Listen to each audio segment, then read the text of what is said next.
The way we lead impacts the way people live. This world needs truly human leadership. It's truly a caring act of leadership when you're putting the right leader in the right role. And so when you're able to do that for the entire organization, just the level of impact that it has not only on those in your organization, but also the organization's growth and success as well is tremendous. I'm Brent Stewart, your host. Thanks for listening. This podcast is an outreach of Barry-Wehmiller. You can find us on Facebook, LinkedIn, Instagram, Threads, and Blue Sky at Barry-Wehmiller, and find our podcast articles and videos at trulyhumanleadership.com. We've all heard about those organizations who have a dynamic and powerful leader who brings everything to new heights of success and notoriety. But then when the time comes where that leader moves on, things are never quite the same. Other able and competent leaders left because they never received an opportunity to grow and use their gifts because the organization so relied on that one dynamic leader. So after his departure, the organization flounders, or worse, ceases to exist. This is a scenario that Barry-Wehmiller has seen a time or two, as we have acquired, or as we say adopted, failed companies and brought them into our family to hopefully give them new life. One of the most caring acts of leadership and one of its greatest responsibilities is to provide a safe and stable living for those people who are in our organizations, who are within our spans of care. That's why the subject of today's podcast is so important. We're going to talk about succession planning. You may think you understand what that means, but after this discussion, you'll truly understand why it should be a high priority of caring organizations. Chapman & Co. Leadership Institute is Barry-Wehmiller's consulting arm that specializes in helping other organizations unleash the extraordinary in their businesses and their people. And they do this by helping those organizations identify, develop, and equip their leaders. You can find out more about them at ccoleadership.com. That's ccoleadership.com. Today's podcast features an incredibly informative discussion on succession planning by three experts in Chapman & Co. They'll introduce themselves in just a second, but we're going to start things off with the moderator of the discussion, Chapman & Co.'s Jessie Turner. Well, my name is Jessie Turner, and I am thrilled to be chatting with you today. As a member of the Chapman & Co. team, I've got the wonderful pleasure of sitting down with three of my colleagues who bring their expertise as PhD psychologists to the wonderful work of leadership. And I'd love to just pause for a moment and maybe have each of them introduce themselves. So Melinda, maybe we start with you. Could you tell us your name, your role, and what you do here at Chapman & Co.? Glad to. Thank you. My name is Melinda Brumley. I am an industrial organizational psychologist here at Chapman & Co. I am proud to be the partner, and I oversee the group of psychologists who do a lot of our wonderful assessment and coaching work. So happy to be here today. Jenny, over to you. Well, also happy to be here. And like Melinda, another industrial organizational or IO psychologist. Kind of a mouthful for saying that we get to study psychology in the workplace. So what makes leaders tick? Our assessments really help us understand that, and then coaching leaders to be the best that they can be in organizations, especially those that do succession planning. So happy to be talking with you today. And Andrea? Yes, thanks for having me, Jessie. My name's Andrea Cornelius, and same as Jenny and Melinda here, I am the newest industrial organizational psychologist on the team. All right. Well, today we are excited to chat with you all about all things succession planning, what it is, why organizations should be investing in it, where it's headed for 2025 based on our experience with clients and just our general industry knowledge. So it's truly a caring act of leadership when you're putting the right leader in the right role. And so when you're able to do that for the entire organization, just the level of impact that it has not only on those in your organization, but also the organization's growth and success as well is tremendous. Let's start high level. Maybe Jenny would love to hear from you. Just tell us, what is succession planning and why should organizations be investing and caring about this practice? Great question, Jessie. So I like to think about succession planning as a system at its core. And it helps organizations identify, assess, and develop their leaders for the future. And I like that definition because it has three parts that I think are just really important to whatever process you may want to implement to think about, leaders, sort of the next generation of leaders. And the first one is that it's a system. And so the fact that it's a system implies that it doesn't exist in a vacuum, but it really is integrated within an organization, within talent management. So thinking about recruiting, how you select talent, bring them into the organization. It's really part of a bigger picture. And then the second part is that it's a process. So you heard me say identify, assess, and develop. Most organizations do some form of that who do succession planning. I'm sure we'll talk more about our process today, but I think any good succession planning system has that process where you talk about what really is important for talent to demonstrate and how do we make the most of their strengths and opportunities aligned with what the organization needs. Yeah, that's something I think I've learned about succession planning is I think prior to diving into this work, I thought, oh, someone's leading a role. And so how do you identify the successor for that role? And just what you said, I've learned so much of it is actually involving the entire organization. And it's so much more than, oh, we have one role we're looking to fill for. It is actually how do we thoughtfully plan for leadership changes across the organization? Absolutely. So maybe if you could tell us what that actually might look like, could you paint a little picture of what succession, what that process looks like and how it works within an organization, especially if it involves so many different parts of the organization? Maybe Melinda, if you could give us just like high level Yeah, what that looks yeah. like. I will take a crack at it. So I appreciate what you've already described, Jenny, because it really is thoughtfully done, deliberately done, methodically executed so that you feel good about what you're doing. And we talk about succession planning. We also refer to it as strategic workforce planning. Sometimes they'll talk about talent reviews, but so commonly, Jesse, it does end up being like you were just describing. Oh, wow, we've got this role that we need to fill. What do we need to do? But instead, what we're trying to do is get way ahead of that and ensure we have a lot of people who are ready to do great things in our organization. The way we do that is trying to objectively gather information about a variety of things. Otherwise, what happens is people will say, who's really good at X? Let's promote them. They'll be amazing. Well, is X exactly what you need as you move forward? Or maybe are Y and Z also components of it? So succession planning requires people to stop and think more strategically about what are we looking for? What is needed now? What is needed in the future? And that front end piece of the process really is kind of the game changer for having a more strategic mindset. So we kind of get that keyed up, but then we have to say, well, how do we know more objectively about the talent that we have and what we might need? And that really is through looking at current performance. Of course, you want to do that. Ask the people who know this individual and their work at whatever, key roles you're considering. And how are they showing up? What do we feel about their experiences? But then the piece that they often forget is, well, what about their potential? We don't know what they could do down the road. We know what they have done. And that's the piece where typically we'll talk a little bit more about this, Chapman and Co. We add a lot of value on that end of it to try to objectively help a company think about what is a person's runway for the future. So succession planning involves identifying what your business needs are for whatever role, level, department.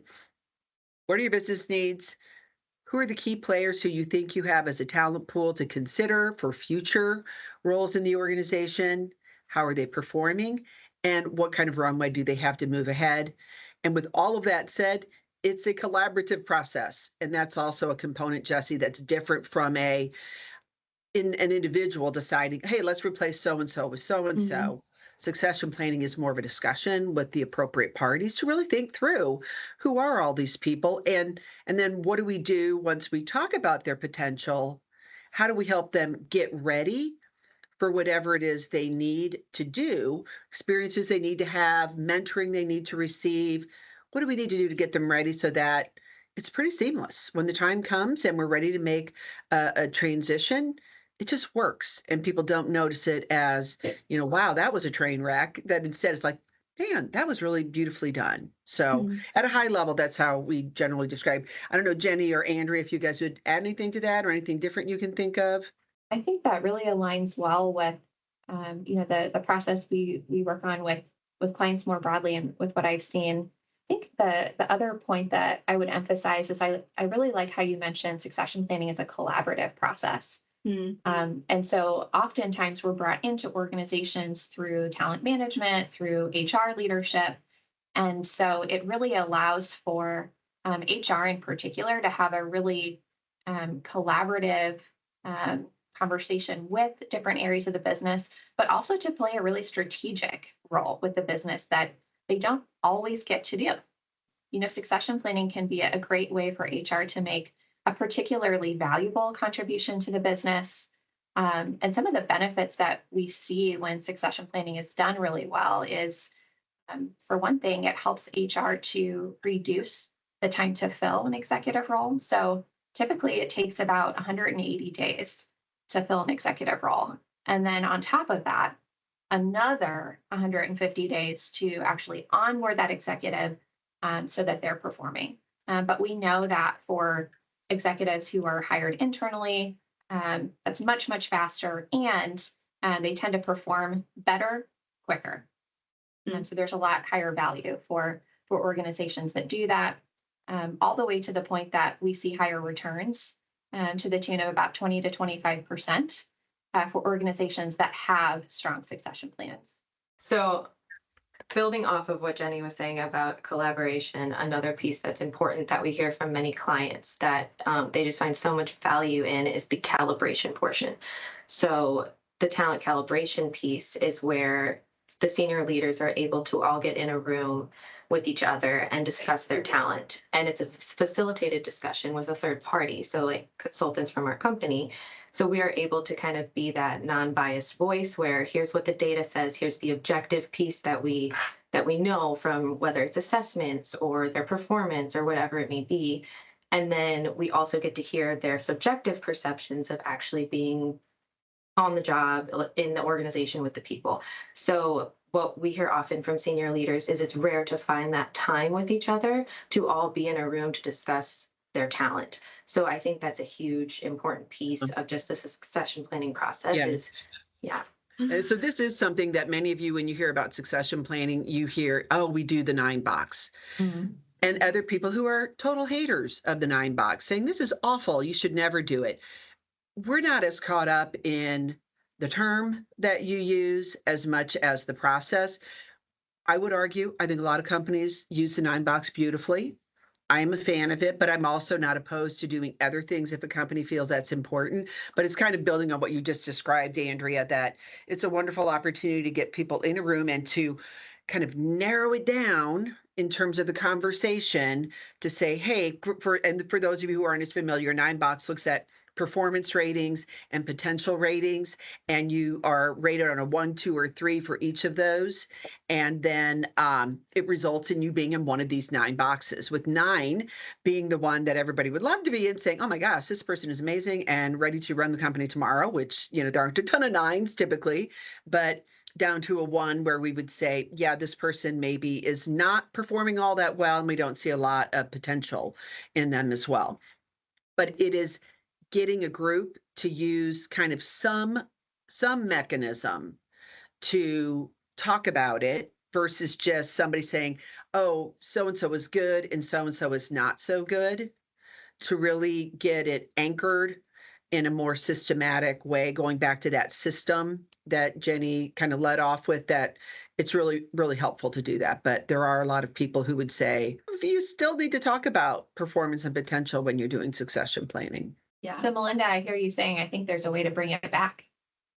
I don't think it's really gone away. I think it's kind of the old wine, new bottle type of thing where companies are just using different terms for it. But for the most part, right, research shows that you're not serving your company well if you just look at who's good at doing this now. And you also can't forget about people's performance and just say, oh my gosh, this person's got so much talent and potential, let's have them run the company. You really want to look at both of those things to see what's a game plan look like for us. How can we pragmatically figure out what it will take to get people to the spots where we need them to be, or if we maybe need to find outside talent because we've got some real gaps. Yeah, these seem like really valuable conversations that you're able to take these leaders through and maybe challenging their thinking in ways they haven't thought of before. But with that, I'm sure comes with some challenges, especially when you bring together different parts of the organization. So, where do you guys see, like in your experience, where organizations might struggle with this process? Between all of us, and Melinda certainly has the most experience in this area, but we have seen the gamut of issues that companies present. I think the three most common issues that I hear are about how do we define what success looks like for our organization? So, how do we know that we're really doing succession planning in a thoughtful, appropriate way? I hear how do we objectively assess talent? And then how do we take the result of succession planning and do something meaningful with it? So, very often we hear organizations who have done a ton of work to put, the names into the boxes, but then what? What do they do next? And so driving that meaningful development that really leverages all the work and all of the effort Yeah. put into that 9 box exercise or to that identification process. I'm really making sure to drive that development with that data. You don't just do this as an exercise. And that becomes a real problem when companies just say, Mhm. oh, check the box. We did our succession planning. Look at our beautiful 9 box document or whatever it is with all this. It doesn't just happen because you document something. You've got to actually make it happen and move forward and kind of hold each other accountable, to have regular discussions about are we tracking, and then, gosh, big surprise. Sometimes people that you had slotted for certain opportunities end up going somewhere else or having some different interests. And so it is a living process versus a check the box type of process. But I'll go even further back about some of the pains in terms of going through the process. Mhm. Probably not going to surprise everybody when I would say um, overestimating talent is huge. That's something that you'll have people who are like, everybody on my team belongs in box 9. They are amazing. They can do anything. I have so much confidence in them. And that is frustrating to the other team members. You can just see it when you're in the room. They're like, oh, here we go again, with their perfect team. So that at times is a real frustration. And the other is kind of pretending that it's going to be a perfect world and everybody's going to have all those opportunities to develop, or that this leader has all the time in the world to help these people get ready for Mhm. this next level, on top of doing their regular job. And so being realistic, pragmatic is a huge piece that oftentimes HR being in the room helps with this, absolutely, and having a third party facilitator from outside the organization does help as well, kind of say the things that need to be said that everybody else might be thinking in the room, but they need somebody to articulate it. Yeah, sure. And it sounds like maybe some of these challenges could come as a surprise to people going through the succession planning process. Would you say there's any other, common misconceptions that we see when working with clients as they get into the succession planning process, maybe for the first time, or maybe with Chapman and Co. for the first time? What are some of those Yeah. misconceptions that we see? One that I will throw out there, and then Andrea and Jenny, you guys can add to some other ones if you'd like, is really separating. We've touched upon it a little bit, but it deserves a deeper dive. The difference between how a person is showing up and performing right now with their potential to do things in the future. And we absolutely get it. We're human beings. We are used to what we see. And many times we would say, that the best predictor of future performance is past performance. All right. True. We understand this. But sometimes people reach their peak, right? And we've heard of the Peter principle, right? Where a person is promoted to their level of incompetence. It's a real valid issue. And that's part of why succession planning exists is you cannot just bank on people to keep increasing their performance. Some people will, some people won't. The potential part of the discussion is really that extra layer that many times leaders have not really thought through in a careful manner. They maybe touched upon it, but we objectively give them some perspective in terms of what is their natural potential, not just what is their experience provided them, but do they have the critical thinking ability, for example, to handle a more strategic role? They're really good at learning the playbook when you hand it to them, but can they go beyond that when they need to? Mhm. Or do they have the interest sometimes in learning in a much deeper way, being super comprehensive and expert on something? Or do they like to stay right at the surface? And so, kind of helping organizations tease through what potential might look like is one of the biggest issues, at least that I've seen. So, what about you, Jenny? Yeah, I think I love that naming of the Peter principle, and I think of one organization in particular who struggled with that very issue. It was a mid-sized professional services company, and they had some pretty aggressive targets set for them by the board to reduce their operating costs, and they did not have a lot of time to do it. And so thankfully, they were able to identify pretty quickly an area of the business, particularly the engineering department, that needed to really focus and align on how to get these operating costs down.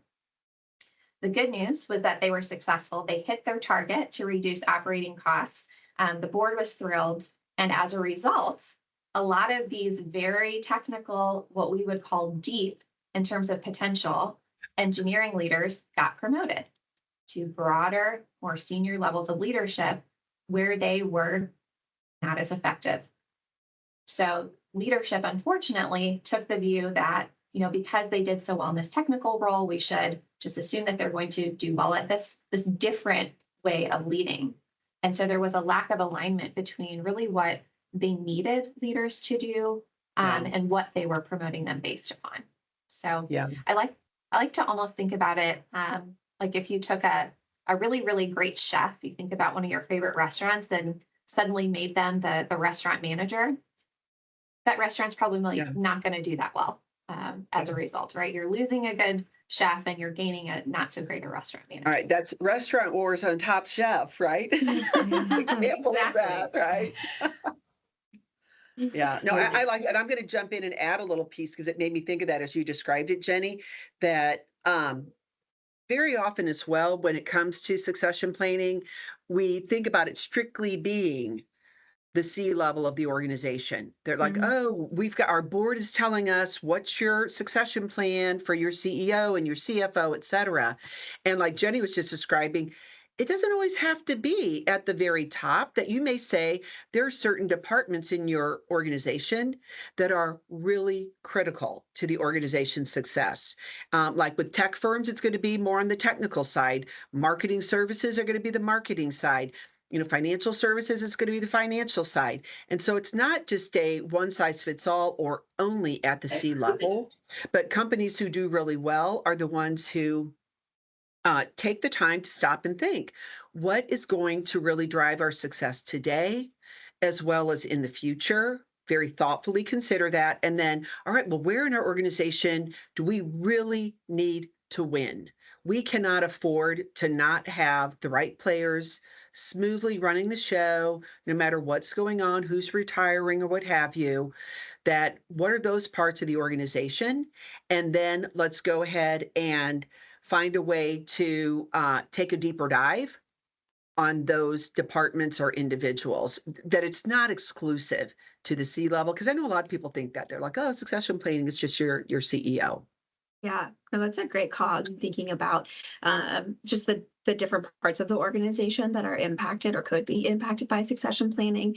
Are there specific industries that, based on your experience, you think benefit most from like a robust succession planning process? Or is it kind of like if you've got people, you can be more intentional about how you're building your talent pipeline? I think the second part of your statement is absolutely true. If you have people and you're planning on being in business next year, it definitely would behoove you to think about, hey, what are you going to need from these people? How do you develop them? How do you prepare that next generation of talent, if you will, for the future? At the same time, there are maybe not industries, but particular business scenarios where it's especially important or fruitful to think about succession planning and do it really well. And so one of those is when there is some kind of growth target. The organization is needing to think in a different way to be innovative to really hit its strategic imperatives. And so in those situations, oftentimes what worked before is not what's going to work in the future. So again, starting with the end in mind, that Melinda has really been emphasizing, what is the strategy for the organization? Where do we absolutely need to win? And hey, what is it going to take from our leaders? What behaviors, what personality traits, what styles of thinking do they need to display in order to help the business reach those goals and win in the areas they need to win? And I will add to that, Jesse, about your robust succession planning. I think that it isn't a particular industry, as we've been saying, but it has been shown in research that it actually really increases employee engagement. So if you do any type of succession planning for any levels below the C-suite, employees feel much more engaged at work, they're more likely to stay, so it reduces turnover. And there's a bunch of different positive outcomes that just come from you investing into your talent below the C-suite. Yeah. Given the wide applicability of succession planning, it sounds like, how do you measure the success of succession planning? All right, if you're a person who doesn't appreciate delaying gratification, you won't be happy with the answer here. In that it's something that you do it, and hopefully, if you're doing it right, you are not going to know right away what's happening, because that would be more of an immediate replacement planning process that you're using. Bob left. We didn't know Bob was leaving. We have to find somebody to fill Bob's shoes. Okay. So a really successful succession plan is something that it is kind of a living process that continues to evolve, that you may, like talking about those competencies that you all were just mentioning, that may change a little bit. You may have some game changer in your industry that suddenly it's like, wow, this whole customer group went away. Now we have to go after something different. So you're going to keep evolving the process and talking about it as you go. But the real litmus test for it is smooth transitions, that when people leave the organization or are promoted up a level, things keep running. It keeps clicking along. There's not all the drama and the sky's falling type of discussions. It's kind of like, yeah, we've got this. And many times these individuals have been getting the development that they need, that everybody kind of is ready for them as well. That they're like, of course, so-and-so is taking on this role next. They've been shadowing this person for a long time. They've been running half of the meetings. And it's really just a beautiful, seamless, non-disruptive process. But it isn't something that's going to happen overnight. It is very much like, I'm thinking of one right now with an organization that I've worked with where they had one person that they were kind of banking on. They really hadn't done as thoughtful or thorough of a process as they would have liked. And this one person just flamed out really fast. It didn't work. And so then it's this pivot, and it's hard then when you really haven't thought about it. And now it's a race to try to get somebody ready in time. Hey, we've got this great talent, but we don't know if we have enough time to develop them to take on this role, which is really a shame when that happens. I think the other thing I might add is, I think sometimes organizations feel overwhelmed by how much they need to prepare or think about or do to execute on quote unquote succession planning. I also think it's valuable to start where you are with what you have and know that you can advance from there. So there was one organization that comes to mind, and I actually had a leader that had a good phrase for this: don't count your eggs before your chickens are fully grown, which essentially is saying, hey, measure the right thing at the right time.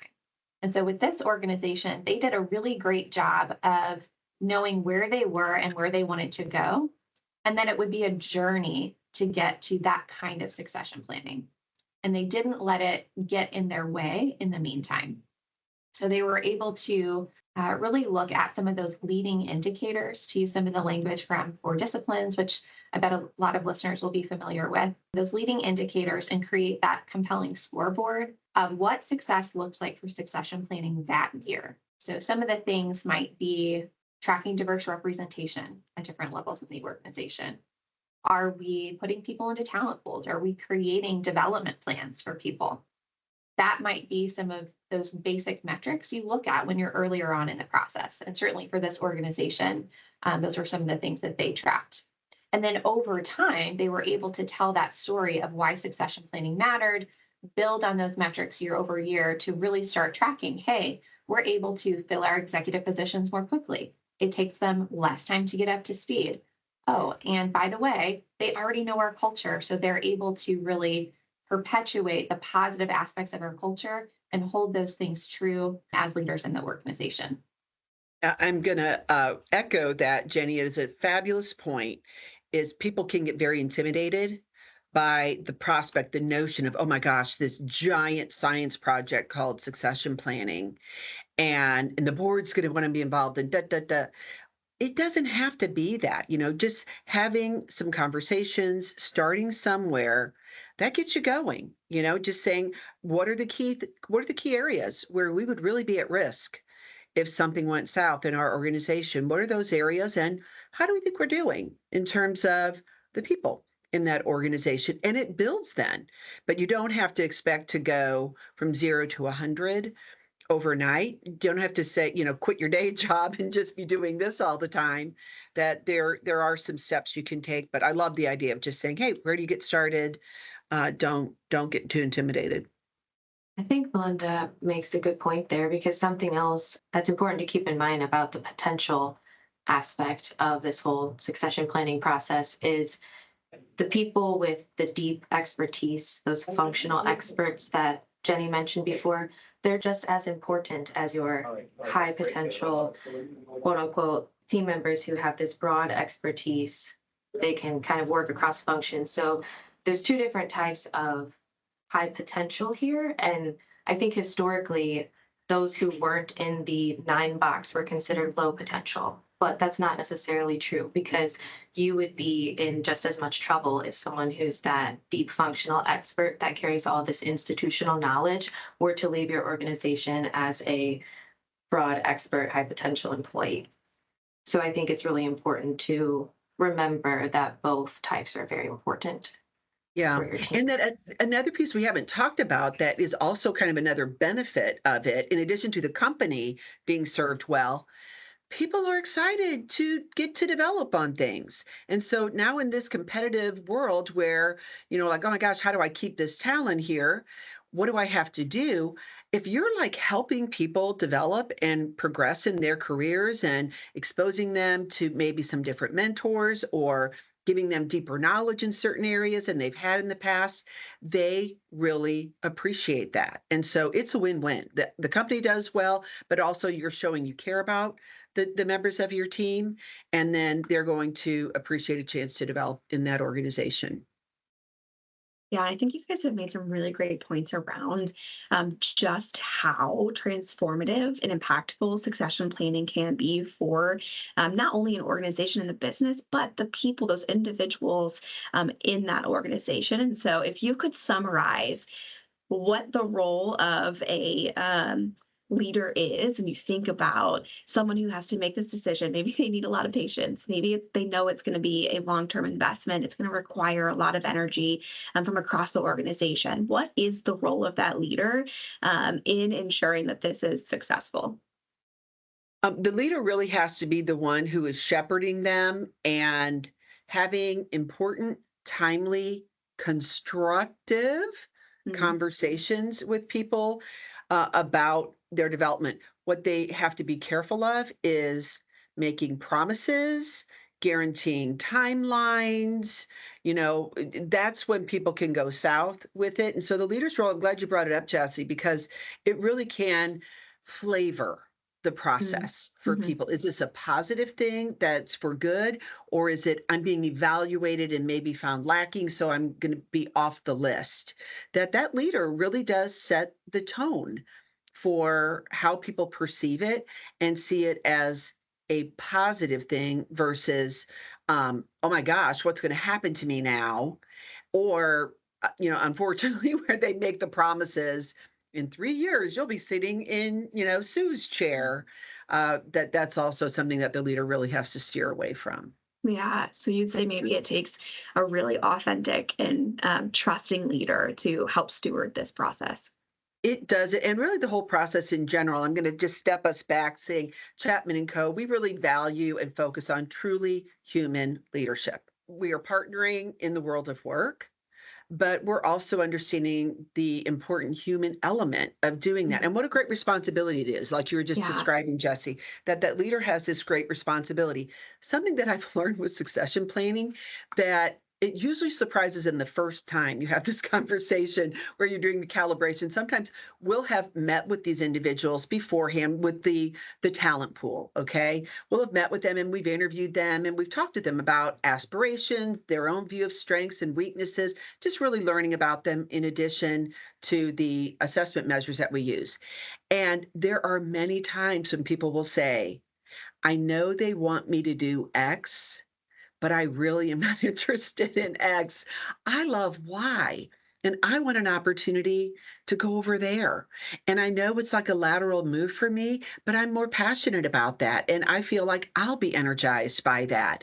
And this kind of process can bring that out in the light of day and help you have that whole person, human conversation about not just what do we want to happen as an organization, but how are we serving the people in our span of care well in that organization. And I truly believe that leaders do want to do that, Yeah. but they sometimes haven't slowed down enough to find out some of that. Their intentions are good. And they're like, wow, how come that didn't work out? And so left. I thought I was giving them all these wonderful opportunities. Well, you were, but not the opportunities that would meet their needs as, their own individual beings. Yeah, or perhaps even have the tools to have those conversations. They want to know, True. but they're Yes. unable to dive into that conversation because they don't have the tools to even start it. Yeah. Very good point. Yeah. And similarly, Jesse, sometimes, even though our leaders get to know us very well, it's hard to take that look underneath the hood without tools like validated assessments, for example, to really better understand that person's potential, their strengths, their development opportunities.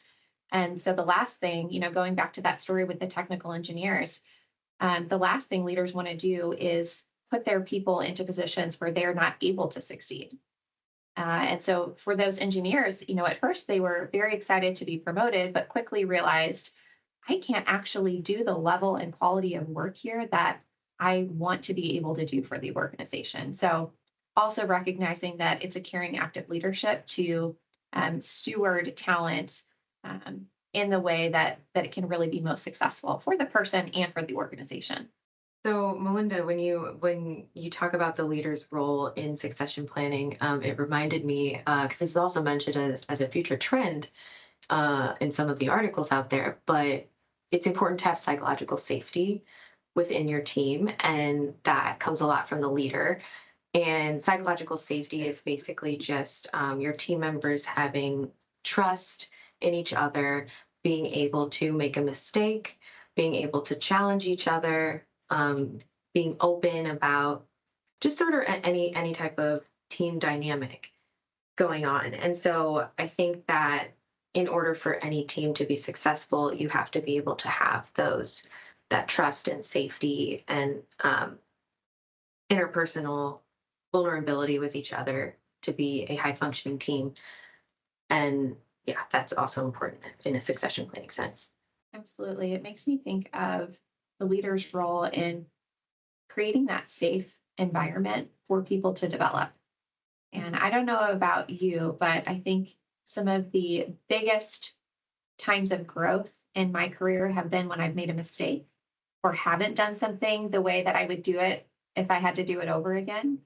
And so leaders who allow for those things to happen and recognize that, you know what, we can really use this as an opportunity for growth and development, and even set up circumstances where the person is taking a safe risk, right? They're not going to, cost the organization millions of dollars or anything like that, or, risk reputation, but they are put in situations where they're maybe stretched or put a bit outside of their comfort zone. That can really only happen when the leader is creating a psychologically safe environment for people to develop, according to the ways that they really have the most potential to grow, whether that's deep, broad, or some combination thereof. So leaders, I think, play a huge role in creating that psychological safety for development.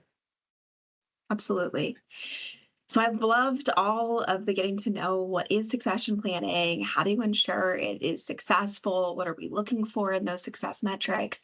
If I'm a leader who is looking to implement succession planning, or maybe I've already started that process, and I'm looking ahead to 2025, what are some of the trends that I can expect, or maybe prepare my organization leaders to ensure that our efforts are and continue to be successful? So AI, but in terms of succession planning, it's a bit more intense, I guess I would say, because they're coming out with dashboards and systems that can integrate with your current HR system, such as Workday.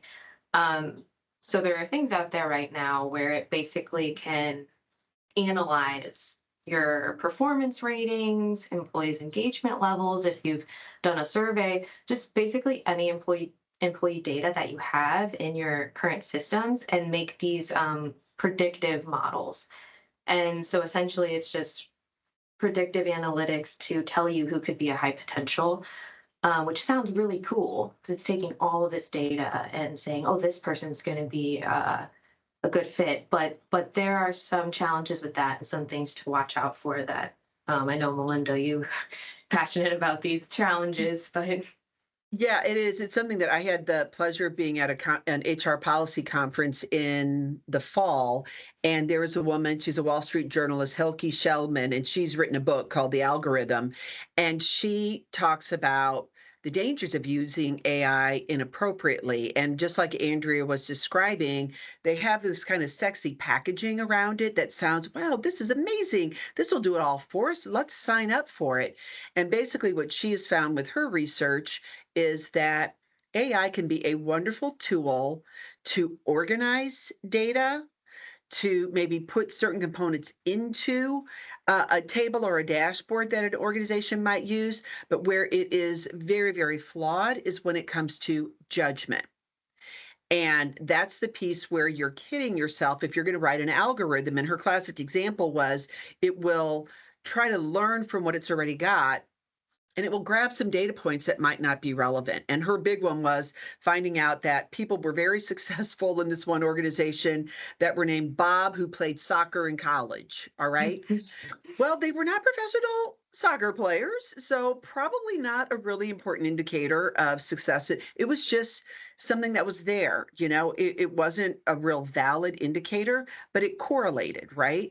And that's what AI will say, oh, this correlates and it's a significant correlation. So this is now valid. Use this in your formula.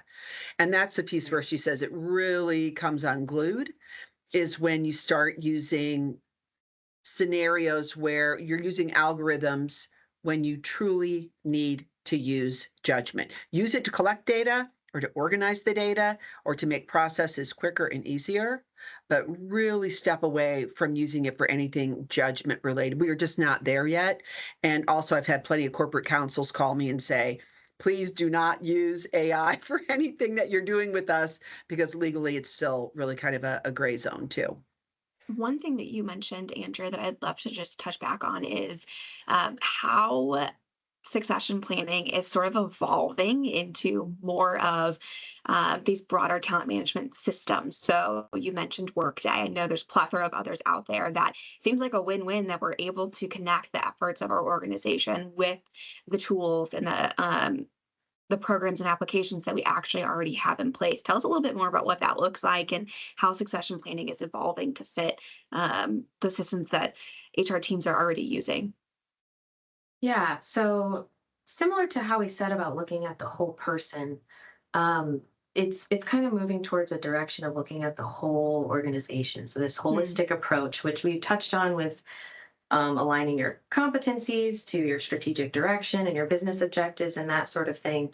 It's really trying to integrate into every aspect of the whole employee development experience. So this can look like a lot of different things, but mostly just like if you think about development plans for individuals, all of the things that you're currently doing in your human resources department can be integrated into a succession planning process. So Jenny might have mentioned this earlier, but even if you don't have anything right now that you're doing for succession planning, what you currently have can be used and integrated into a newer existing succession planning process.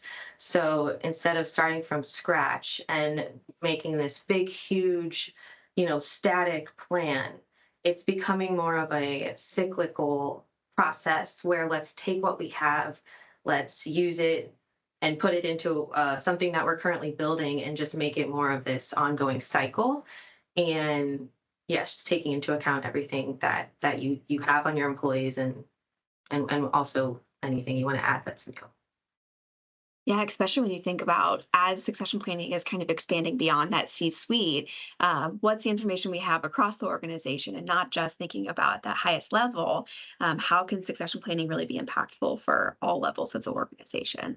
One thing, I've heard you guys talk about, and I'd love to just touch on here with our audience today is capability-based succession planning. So could you tell us a little bit about what that is and why it is becoming important in the trends of succession planning? As IO psychologists, most of us were raised with um, the acronym KSAOs: knowledge, skills, abilities, and other characteristics. Other folks in HR are probably familiar with that kind of language also. But essentially, that was kind of the original way to talk about, or one of the original ways to talk about capability. So we aren't thinking about roles or positions with capability based succession planning, but more thinking about how do we take talent and put it into different parts of the organization to be effective. So, one example of that, someone in finance may have a strong competency in project management. So, according to the organization's needs, they might have a position in operations where they could move that person in finance, even though they're in finance and not operations, because of the capabilities or competencies that person has. And so this is a more sophisticated way to think about, really strategic workforce planning and making sure that there's a shared talent mindset in the organization to be able to do this well, right? You can think about leaders who are sort of possessive over their people and don't want to share their talent. So it takes a lot, not just from a technical perspective, tracking people's capabilities, but also the mindset of leaders in the organization to say, even though this is quote unquote my person in finance, I know for the good of the organization, they could contribute in a way that's most helpful by taking this position in operations. So lots there. I think a lot of work to be done, but it is an exciting area that I think technology can help us really explore in the future. Yeah, I'm glad you brought that up. Jenny and I would blend in a piece about just that attitude about, who really, who has this talent? Is it mine or is it the organization's? And at the very top of the organization, they set the tone for that. And I've seen some strong CEOs who have really shifted the mindset in their organizations because they are clearly talking about it regularly about we are here to really maximize the talent that we have under our span of care, and it may look and be a bit different than we had formerly thought. And it made me think right away, Jenny, when you gave your example, I thought about one gentleman that I worked with who was an attorney, and he was at a large publicly traded manufacturing organization, and he was fabulous with when we did his assessment. We saw he was such a natural with numbers. It was kind of scary, right? We expect attorneys to be good at critical thinking. He was, but he was also just really, really strong with the metrics. And he, I asked him about it, and he's like, oh, yeah, my dad was a math professor. I've always been good at this sort of thing, but I don't really do that in my job. And we started talking about, do you like doing that? Oh, I love it. It's really fun for me, but I'm in contracts, Melinda, and this is what I do. And as we talked about it in a succession planning discussion, they decided we do a ton of mergers and acquisitions. This guy can be on the team with some of those and really expedite some of those things. It's not just the finance people who can be doing this. He can also lean in and be wearing a little bit of the legal hat at times as well. But it was just a really creative kind of conversation to do exactly like Jenny was describing, to say, let's look at the capabilities versus getting too caught up in just the role on my team type of thing. Yeah, it sounds like capability-based succession planning kind of brings back to those 2 points we've already talked about, is one, looking at that whole self, and then two, the responsibility of a leader to steward those in their span of care into the right role that is going to allow for their greatest growth and allow for the business's greatest growth. A final wrap-up question. So what would be the top takeaways from our conversation today? If you were to recap, what would those top takeaways be for you all? Starting from beginning to end, with succession planning, start with the end in mind, but don't let that prevent you from getting started with what you have and where you are. So have a plan for certainly how you want succession planning to support the strategic objectives of the organization long term, but also what good looks like for your succession planning system this year, next year, the year after that. So you have a maturity model and you're setting expectations for the organization about what success looks like, because you're probably not going to, tackle it all year one. It's probably going to take some time if it's new for you, but it's still work that is really worth doing, both in terms of, the good of the business, certainly, but also in good stewardship of its people. So that would be a big one for me. Yeah, I think my main one would be how we define potential. First, to make sure you are differentiating between performance and potential. And then for potential specifically, just make sure you have those objective assessments, whatever that looks like for your organization. And on top of that, as a reminder that it is a bit outdated to say high potential and low potential. That's not really how we like to classify our team members anymore, especially in succession planning. So looking at it from a different light, to know that you have those technical experts that keep the lights on, and then your broad talent that is able to adapt, change, and work cross-functionally. So I think that's my most important. Yeah, and that's a great reminder, Andrea, because we hadn't talked about that. Because they did used to say low potential. It's like, oh, wow, I want to tell my team member they're low potential somehow. So it's a good reminder of that.